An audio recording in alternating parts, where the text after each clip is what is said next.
He attacks my pawn. Let's just guard it. And then he's playing the Italian game. We're just going to be playing the two knights defense. And then he plays pawn to d3. Now, all I like to do from here is develop my pieces normally. Pawn c3 was played, and then after pawn c3, I'm actually going to play pawn to d5. This is me breaking in the center of the board with my king in the center, which means it is slightly risky. So I'm not going to keep my king in the center for too long. Now he plays pawn to d4 to attack my bishop. Let's just take, that's fine. Because once he takes, I'm able to play the move bishop to b4, checking the king. And it doesn't really matter what his next move is. All I'm going to do from here is just get my king out the center of the board.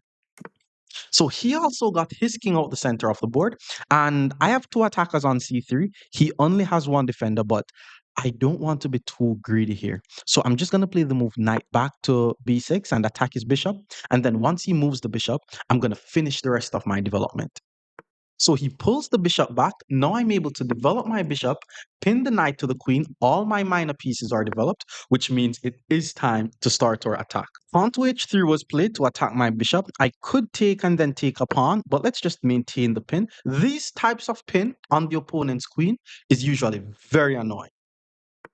Bishop to d2 was played, and my opponent already blundered a pawn because the queen no longer guards d4, which means all I'm going to do is take on d4. The knight is pinned, so it's not able to take my knight. Now he has to play g4 and expose his king. Okay, he plays a3. He didn't expose his king, but this should be even worse for him, to be honest. Because here's what I'm going to do. First, I take on f3 with check, exposing his king.